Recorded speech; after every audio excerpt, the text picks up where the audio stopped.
Salam jumpa dan jumpa lagi, saudara-saudara yang sudah terbiasa menerima berkat dari HKBP Setia Mekar dan juga yang baru menikmati berkat Tuhan melalui channel YouTube Renungan Harian HKBP Setia Mekar Resort Setia Mekar, yang dimaksudkan bukan hanya untuk seresort saja, tetapi untuk semua. Kiranya seluruh warga jemaat setiap hari memperlihatkan ucapan syukur kepada Tuhan melalui wajah yang ceria dan hati yang penuh sukacita dan selalu bersyukur di dalam Tuhan.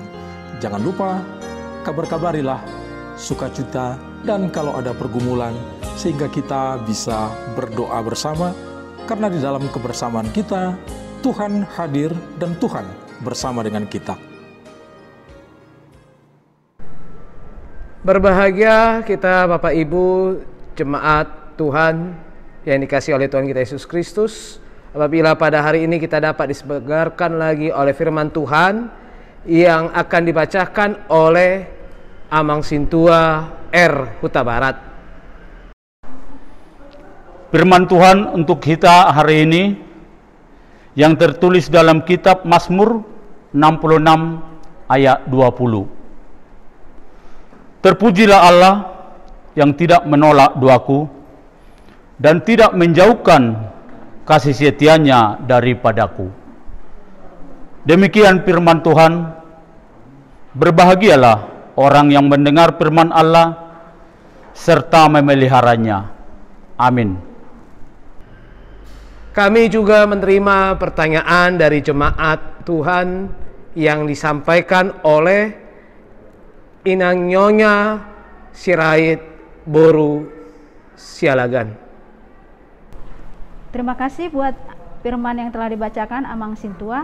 Di sini kami ada pertanyaan, yaitu bagaimanakah kita mengusahakan doa kita supaya diterima oleh Tuhan? Dan satu lagi, apa bukti kalau doa kita sudah diterima oleh Tuhan? Demikian pertanyaan kami, mohon penjelasan dari Amang Pendeta kami. Terima kasih. Terpujilah Tuhan, itulah kata pertama yang disampaikan oleh Daud di dalam ayat renungan pada hari ini. Terpuji Tuhan karena tidak menolak doa kita. Yang pertama kita harus melihat dahulu ada di situ kata doa.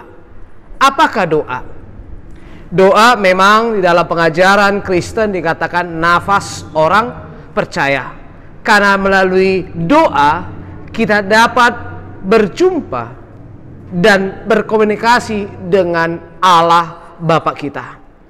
Dan di dalam doa berisi tentang puji-pujian kita, permohonan kita, permintaan kita yang kita sampaikan dengan penuh iman kepada Allah. Akan tetapi banyak dari kita yang salah mengartikan bahwa doa yaitu sebagai tempat untuk memaksa Tuhan dan juga tempat untuk memuaskan keinginan kita kepada Tuhan. Doa bukan lagi dipandang sebagai permohonan yang disertai dengan iman, tetapi doa sering sekali diisi dengan permohonan yang memaksa supaya Allah mau menuruti apa yang menjadi keinginan kita di dalam doa-doa kita itu.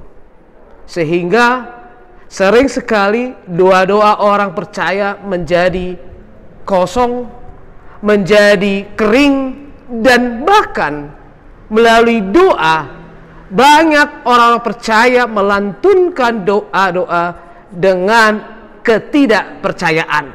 Apakah mungkin? Masa sih? Kapan? Padahal di dalam doa kita harus mengerti bahwa kita berdoa kepada satu pribadi yang maha kuasa, yang mempunyai kedaulatannya, yang mempunyai waktunya sendiri, dan mempunyai rencananya sendiri. Saya ilustrasikan kita berdoa kepada Allah dengan seorang anak yang meminta sesuatu kepada orang tuanya. Ya, pada waktu anak kita meminta misalnya, "Mak, Pak, saya butuh buku." Tidak mungkin pada saat anak tersebut meminta, kita langsung memberi. Pasti ada prosesnya, ada waktunya.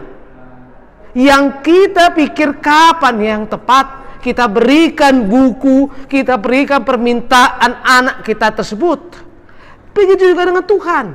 Karena Tuhan Bapa kita, Allah, mengetahui kapan waktu yang tepat untuk memberikan permohonan kita tersebut kepada kita. Dan Tuhan juga tahu apa yang terbaik bagi kita anak-anaknya. Yang cuma di dalam proses berdoa, setelah berdoa kita masuki proses penantian. Menanti dan diuji dan ditempa oleh Allah di dalam proses penantian sampai Allah memberikan permohonan kita. Dan dalam proses tersebutlah sering kita tidak menjadi sabar. Kita ingin memaksakan harus hari ini, harus besok. Padahal Allah mengetahui dan merencanakan kapan yang baik. Disitulah yang ingin difirmankan oleh firman Tuhan kita melalui Mazmur. Tuhan tidak pernah menolak permohonan para anak-anaknya, tetapi ada waktu sesuai dengan kedaulatan Allah. Karena Allah selalu mendengar permintaan daripada orang-orang percaya. Bagaimana Bapak Ibu doa Anda pada saat hari ini? Di dalam menghadapi, di dalam kita terpapar, di dalam kita sakit, adakah doamu masih engkau panjatkan kepada Tuhan? Dan satu hal yang paling penting adalah pada saat kita berdoa, kita juga harus menghidupi doa tersebut. Jangan cuma hanya mengucapkan, tapi setelah kita berdoa sambil menanti, kita juga hidup di dalam apa yang Allah inginkan. Tetap berjalan di dalam Tuhan. Nantikanlah, karena doa adalah kepasrahan diri kita kepada Tuhan. Tuhan tahu yang terbaik. Juga dengan Bapak Ibu yang mungkin sekarang sudah meminta, Tuhan lepaskan aku, Tuhan sembuhkan aku, Tuhan pulihkan ekonomiku. Ingat, Tuhan tidak pernah menolak. Seperti kata firman Tuhan, Tuhan tidak pernah menolak permohonan-permohonan, doa-doa dari anak-anaknya. Yang Tuhan inginkan kita bersabar dengan iman kita dan hidupi doa kita, sehingga kita bisa melihat kelak nanti bahwa rupanya Tuhan memberikan apa yang kita harapkan. Selamat bergumul dalam doa, percaya, pasrah di dalam iman kepada Allah Tuhan kita yang kita kenal, kita sembah dalam nama Tuhan Yesus Kristus. Amin.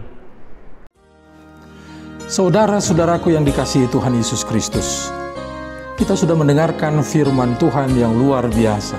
Firman Tuhan ingin menjadikan kita menjadi generasi yang handal di dalam zaman kita ini dengan segala tantangannya. Saudara-saudara, generasi handal adalah generasi yang selalu mengandalkan Tuhan. Bersama Tuhan, kita akan mampu memenangkan pergumulan. Bersama Tuhan, kita mampu. Kalau kita mau.